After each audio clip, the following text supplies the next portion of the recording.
Quarterbacks from the 50s, 60s, and 70s don't always get the respect they deserve. It feels like people are constantly using their stats against them. Terry Bradshaw and Ken Stabler threw a lot of interceptions.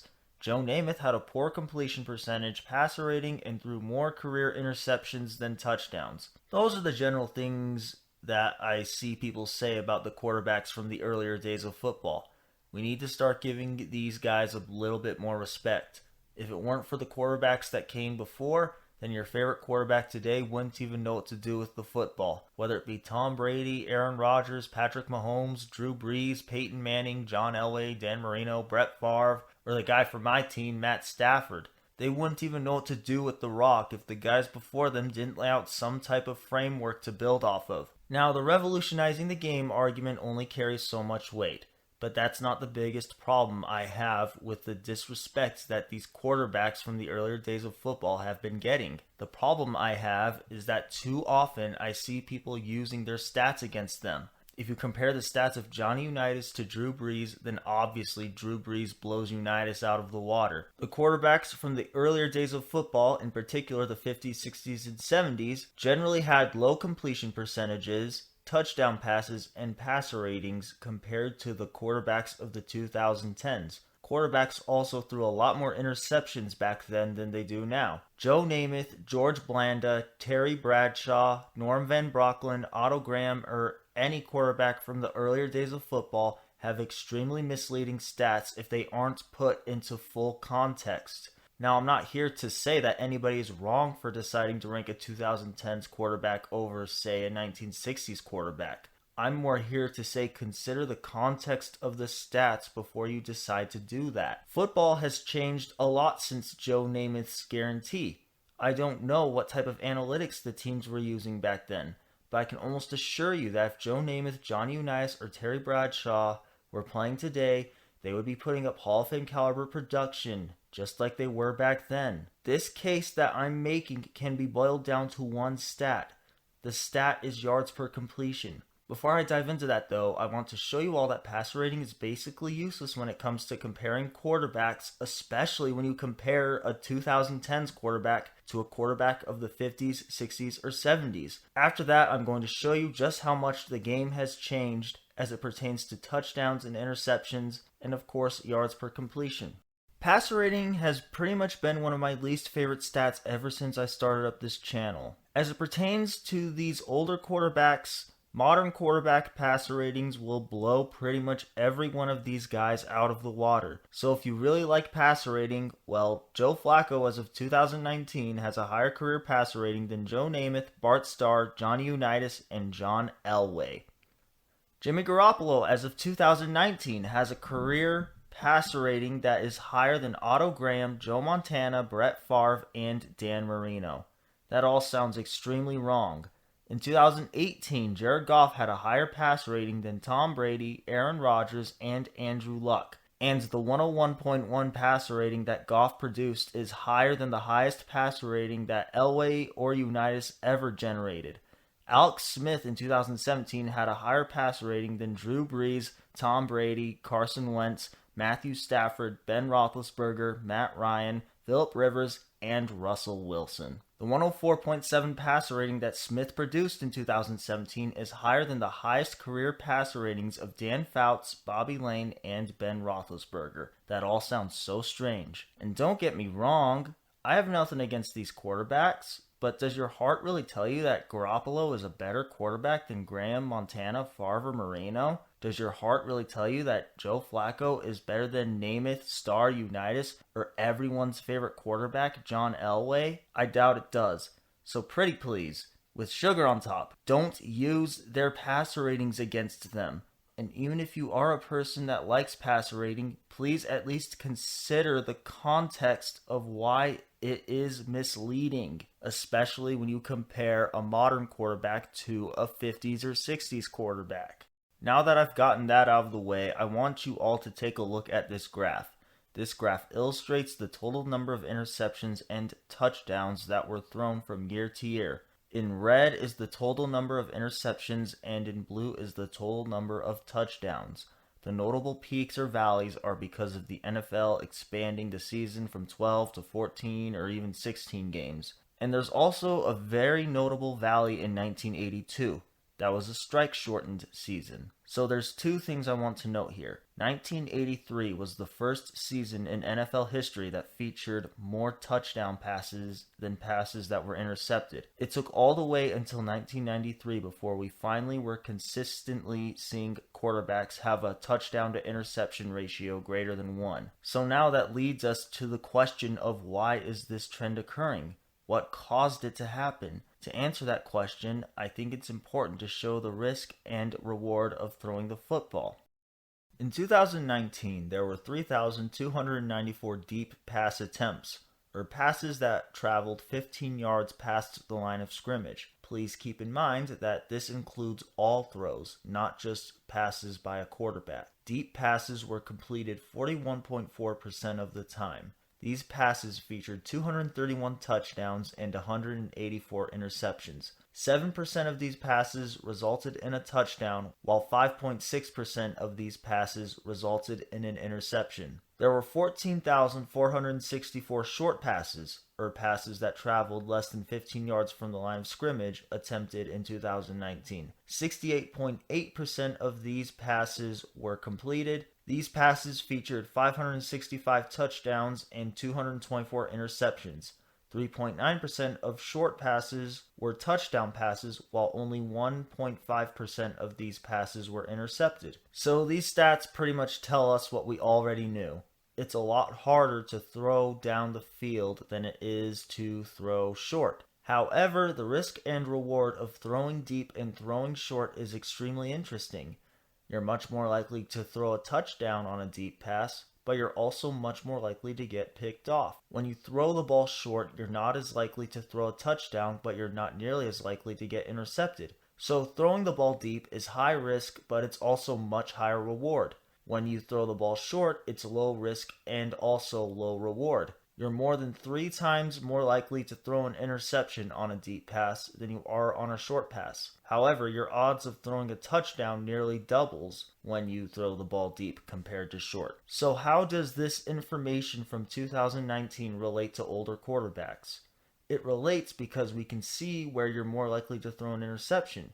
And it relates because we know that completing deep passes is a lot more difficult than completing short passes. Now I should put a disclaimer here that the Pro Football Reference Play Finder is not perfectly consistent with the totals, but it is accurate enough for me to get my point across. Of these 17,758 passes, 18.5% of them were thrown deep, while 81.5% of them were thrown short. Play-by-play data on Pro Football Reference unfortunately doesn't go back far enough for me to be able to tell you the exact short pass to deep pass balance during the earlier days of football, but it was probably closer to 40% deep and 60% short during the time that Namath, Bradshaw, or Lane played, as opposed to the 18.5% deep and 81.5% short that we see today. These two graphs tell an extremely interesting story. The graph on the left represents the amount of yards that the average completion generated from 1932 to 2019. The graph on the right shows the amount of interceptions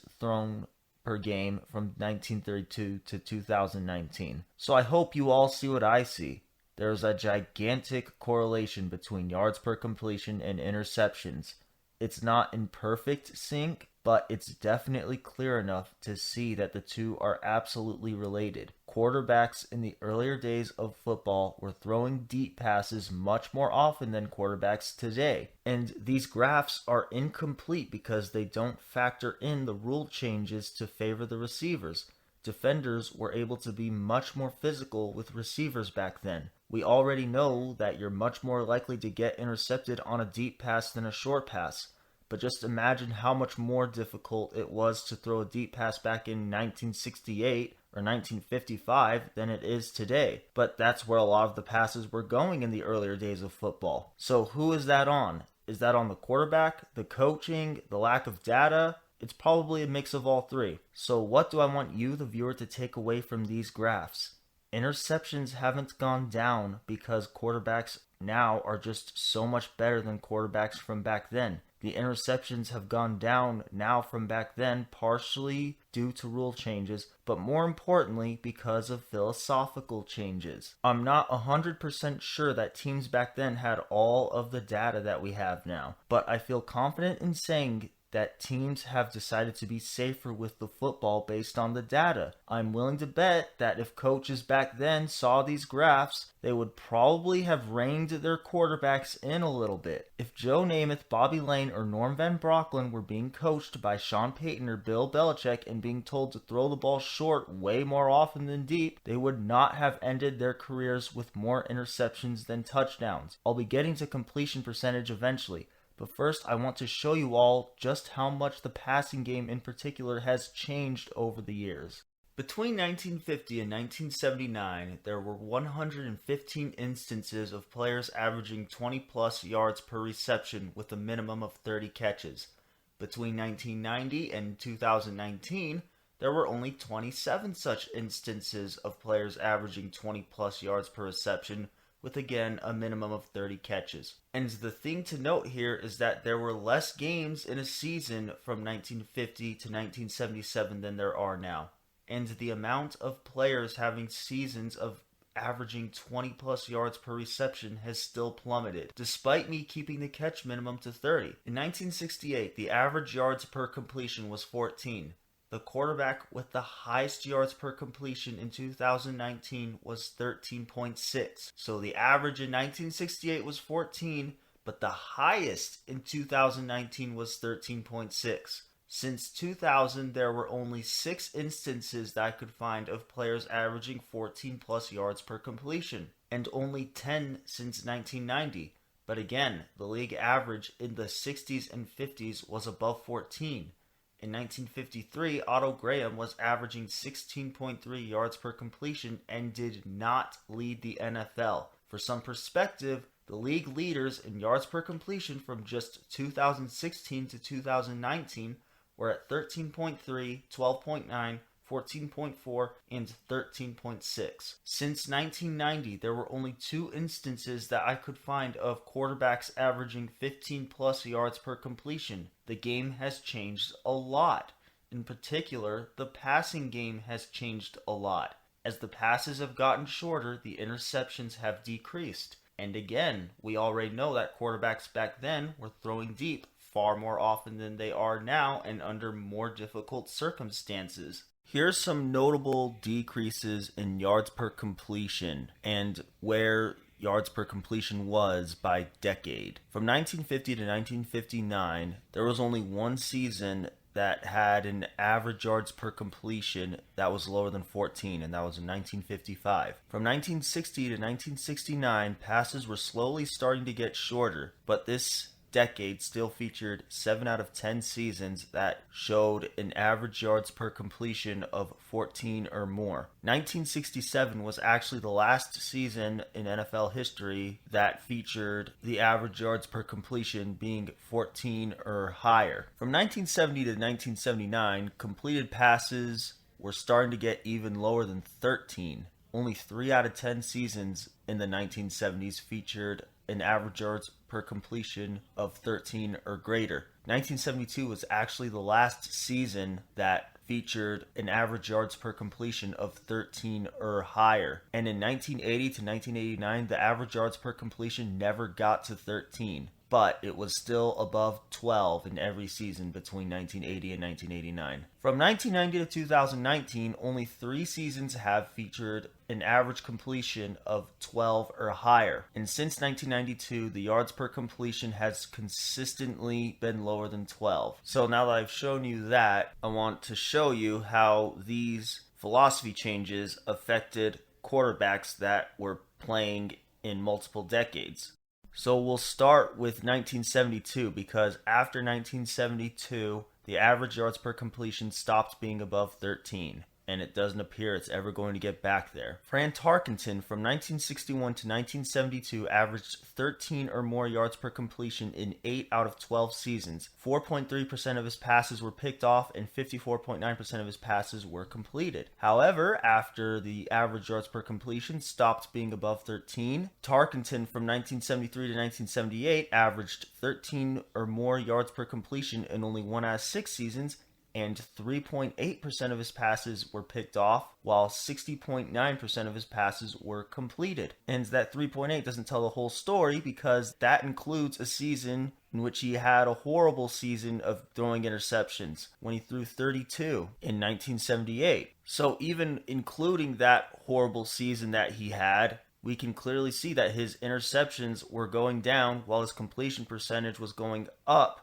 as a result of philosophy changes. Bob Grease from 1967 to 1972 averaged 13 or more yards per completion in 4 out of 6 seasons. 5.2% of Grease's passes were intercepted, while 52.7% of his passes were completed. And then, after 1972, Grease only averaged 13 yards per completion twice in 7 seasons, and his interception percentage went down while his completion percentage went up. John Hadle from 1962 to 1972 averaged 13 or more yards per completion in every single season. 11 out of 11. 5.8% of his passes were intercepted, while 50.1% of them were completed. Then the philosophy change came in, and from 1973 to 1977, he averaged 13 yards per completion in only 1 out of 5 seasons. His interception percentage went down, or his interceptions in general went down, while his completion percentage went up. Now, Hadle didn't necessarily adapt as well as other guys did, but I assume that gets my point across. And then Jim Hart from 1967 to 1972 averaged 13 or more yards per completion in 5 out of 6 seasons. His interceptions were sky high, with 6% of his passes getting picked off, and his completion percentage was not beautiful at all, sitting at 46.8%. Then, after 1972, Hart averaged 13 or more yards per completion only 4 times in 9 seasons, compared to 5 out of 6 seasons. Then his interceptions went down, while his completion percentage jumped by over 6%. So what am I getting at with this slide? It's that the quarterbacks back then probably would be just fine adapting to the way the game is played today as opposed to the way it was played back then. Also, I should note that I didn't include every single one of these quarterbacks' seasons based on injuries or based on them no longer being the consistent starter and stuff like that. Now, I did get a head start on completion percentage on the last slide, but that is the other thing that I constantly see getting used against older quarterbacks, their low completion percentages. On the left is the average yards per completion from 1932 to 2019, and on the right is the average completion percentage of all throws from 1932 to 2019. We already saw just from 2019 that 41.4% of passes that traveled 15 or more yards past the line of scrimmage got completed. And we now know that that's where a decent chunk of passes were going in the earlier days of football. So you're much more likely to get picked, and you're much less likely to complete the pass. And of course, just like with interceptions, there's a pretty clear correlation between yards per completion and completion percentage. As the passes got shorter, the completion percentages got higher. It took all the way until 2007 for us to see players completing more than 60% of their passes. The average yards per completion in 2007 was just 11.2 yards. Since 2007, there has only been one season that has featured an average yards per completion of 12, and that was in 2011. And 2011 featured the lowest completion percentage of the 2010s. Now, one thing to note is that the touchdown to interception ratio on deep passes has been showing steady improvement since 2006. Now, I do want to put a disclaimer that I do not have the data to prove or disprove this upcoming statement, but I feel that also all goes back to the increased amount of data that we have now. Teams haven't only gotten more conservative on how often they dial up deep passes, but they have gotten more selective on what deep passes should or shouldn't be attempted. I feel like receivers have more separation when they are targeted on a deep pass now than they had when Starr, Namath, or Dawson were quarterbacking their teams. For example, Jimmy Garoppolo in 2019 completed 55.7% of his deep passes. That sounds outer worldly, but like I said, I don't have the data to prove my upcoming statement, but his completion percentage on deep passes was probably so high because the deep passes he attempted were probably a lot easier than the deep passes that someone like Namath or Bradshaw or even Otto Graham would have attempted. Like I said, it feels like teams are getting more selective on what kind of deep passes should or shouldn't be dialed up. And Jimmy Garoppolo is a perfect example of that. Now, hopefully no one interpreted that as me saying Jimmy Garoppolo's not a good quarterback, because I'm not saying that. He's a fine quarterback, but I'm more just saying that he was probably throwing deep under easier circumstances than quarterbacks from the earlier days of football were. The last thing I want to do is show how these quarterbacks stacked up with their time. I didn't use every single season, but I wanted to use at least a couple of seasons that stood out to me. I pulled up seasons from Otto Graham, Bobby Lane, Norm Van Brocklin, Johnny Unitas, George Blanda, Fran Tarkenton, Joe Namath, Ken Stabler, and Terry Bradshaw. These seasons stood out to me because they were named first team All-Pro, led the league in a certain category, be it completion percentage, yards, or other things. On this table, I have the year, quarterback, the quarterback's touchdown to interception ratio, the league average touchdown to interception ratio, the quarterback's completion percentage, and the league average completion percentage. Otto Graham in 1947 led the NFL in yards, touchdowns, completion percentage, and yards per completion. Graham in 1947 had a touchdown to interception ratio of 2.27, while the league average was 0.75. Graham completed 60.6% of his passes, while the league average was 47%. Graham led the NFL in completion percentage despite leading the NFL in yards per completion. If Graham had that completion percentage under those circumstances and rules, what makes you think he would not be one of the best quarterbacks if he was playing today? Graham was honestly head and shoulders above the quarterbacks of his time. Bobby Lane in 1951 led the NFL in yards, touchdowns, and interceptions. He was definitely a little bit of a gunslinger, but with all of that said, Lane in 1951 had a touchdown to interception ratio of 1.13 when the league average was 0.69.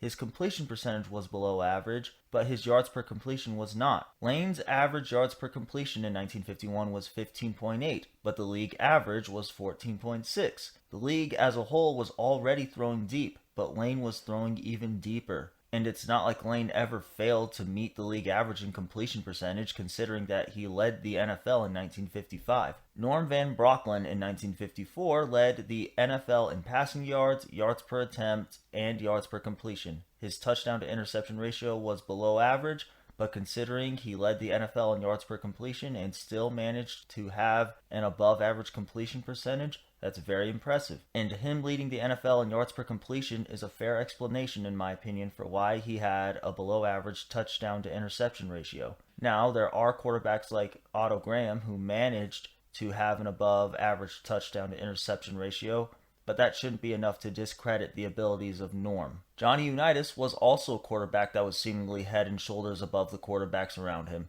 Unitas in 1959 led the NFL in passing yards and touchdowns.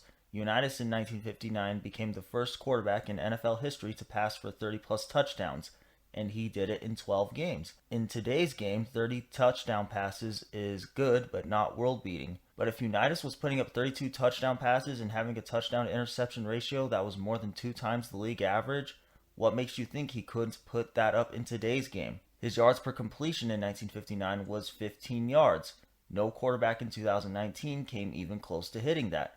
So again, if Unitas was doing that back then, under those rules, what makes you think he couldn't do it now? And what makes you think he couldn't do it better than he even did it in 1959? George Blanda currently holds the NFL record for interceptions thrown in a season. Blanda actually did throw kind of a lot of interceptions in his career, but Brett Favre and John Elway weren't exactly immaculate when it comes to not throwing to the other team. Blanda was definitely a gunslinger, and he was probably more of a gunslinger than even the quarterbacks of his time. In many ways, Blanda was Brett Favre before Brett Favre. Blanda was playing in the AFL in 1961. If we combine the NFL and AFL, then Blanda was still leading both leagues in touchdown passes, and his touchdown to interception ratio and completion percentage were both higher than average even when you combine both leagues. He had an above average completion percentage despite averaging 17.8 yards per completion. If Blanda had an above average touchdown to interception ratio back then I'm absolutely willing to bet that he would be better than average today. Now, Blanda did have some good seasons and he had some bad seasons, but pretty much every quarterback's had good seasons and bad seasons. Joe Namath in 1967 became the first quarterback to throw for over 4,000 yards. In today's NFL, 4,000 yards is good, but it's not earth-shattering. Namath's average yards per completion was 15.5 yards. The average between the NFL and AFL was 13.8. The league was throwing deep, but like Lane, Namath was throwing deeper. Namath's touchdown to interception ratio was above average, but not by a lot. However, his completion percentage was 52.5% when the league average was 49.7%. 2.8% is a lot bigger than you think. When you get to all the highest levels of every sport, whether it be hockey, basketball, or baseball, 1% can be everything. Just imagine how much 2.8% is. Ken Stabler was named first team All-Pro in 1974 and led the NFL in touchdown passes. He had a way above average touchdown to interception ratio and a way above average completion percentage despite having an above average yards per completion. Fran Tarkenton in 1975 more than doubled the league average in touchdown to interception ratio and blew the league average out of the water in completion percentage. Now, I should note that his average yards per completion was 11, while the league average was 12.7. So what does this mean? It probably means that quarterbacks from back then would not have such low completion percentages if they were playing in today's NFL, like I've been trying to get across. Terry Bradshaw is a very interesting quarterback because he's viewed as a product of an amazing Steelers team. Don't get me wrong, there are times where I will support saying that a quarterback was a product of a good supporting cast. But quarterbacks that win Super Bowls have good supporting casts, and because Bradshaw was on such dominant rosters, he doesn't always get the credit that he might be due. In 1975 and 1978, Bradshaw was above the league average in touchdown to interception ratio and in completion percentage. Bradshaw actually led the league in passing touchdowns in 1978 and was named first team All-Pro. In 1975, Bradshaw was top 7 in touchdowns with 18. Now that sounds insignificant by today's standards, but for the time that was really good. And again, Bradshaw was above league average for his time in multiple categories. I would even go as far as to say he was elite for his time in multiple categories. Now, Bradshaw from 1971 to 1982 only produced 4 passing offenses that ranked in the upper half of the league. But at the same time, the consensus is that Russell Wilson is a top 5 quarterback. And in his career, he's only produced 3 passing offenses that ranked in the upper half of the league. And he has only had 1 passing offense in his entire career that even ranked top 10. That's not me saying Wilson isn't good. That's more me saying that perspective matters. So what do I want you, the viewer, to take away from this video? It's that quarterbacks from the earlier days of football were a lot better than you think they were. Their stats are misleading if they aren't put into full context. The elite quarterbacks from back then would absolutely still be elite if they were playing today and under today's philosophies. They would also be putting up elite production. And if the elite quarterbacks from today were playing back then, they would be elite too. But their production wouldn't look even close to what it looks like today. Aaron Rodgers' touchdown to interception ratio would probably be closer to 1.5 to 1 or 2 to 1 instead of the insane 4.33 to 1 that he currently has. And if Otto Graham was playing today, he would probably be the one who has the all-time touchdown to interception ratio. If Bobby Lane and Matthew Stafford swapped eras, then Stafford would probably have had production that looked like Bobby Lane, while Bobby Lane would have had production that looked like Stafford's. If Drew Brees played the majority of his career in the 50s or 60s and throwing the passes that Unitas was throwing, he would not have an NFL record of 5 seasons with a completion percentage of 70% or greater. He might have had 5 seasons with a completion percentage of 60% or greater, but I highly doubt he would have had 5 seasons of 70. If Joe Namath was playing in the modern era, he probably would have put production up that looked closer to Brett Favre's. and he most certainly would not have ended his career with more interceptions than touchdowns. He might have still thrown a decent amount of interceptions, but he would definitely have thrown a lot of touchdowns as well, just like Favre did. So if you want to rank a 2010s or 2000s quarterback over a 1950s, 60s, or 70s quarterback, it's your list. You do what you want with your list. But I guess the reason I made this video is that before you do that, you should consider the context of the stats before you just look at them and just assume that they weren't that good. Stabler, Namath, or Bradshaw would be elite quarterbacks if they were playing today. I have no doubt about that. I didn't make this video to say that quarterbacks from back then were light years ahead of the quarterbacks today. I made this video to say that quarterbacks from back then were a lot better than you think, and they don't deserve to be on seemingly every list of most overrated quarterbacks of all time. Joe Namath wasn't particularly amazing in Super Bowl III. Terry Bradshaw only put up 16 points in Super Bowl IX. Well, if that's the case, then Tom Brady only put up 13 points in a Super Bowl and his team still won. Namath contributed to putting up 16 points in his Super Bowl win. Bob Grease contributed to putting up 14 points in his Super Bowl win in Super Bowl VII. Len Dawson contributed to getting 23 points on the board in Super Bowl IV. It should also be noted that in Super Bowl XIII, Terry Bradshaw threw for 318 yards and 4 touchdowns. So it's not like Bradshaw was getting carried all the time. He contributed his fair share. Games are won in different ways, and different aspects of the team contribute more than others depending on the way the game plays out. Hopefully I gave you viewers a different perspective on quarterbacks from the earlier days of football. When you put your quarterback lists together and are underwhelmed by the production of older quarterbacks, at least consider the context of why their production was underwhelming. That will be all for this video. This is, generally speaking, a Detroit sports channel, but this is a topic that I felt I needed to discuss. Hopefully I gave some of you viewers a different perspective, but thank you all for watching. I hope you enjoyed.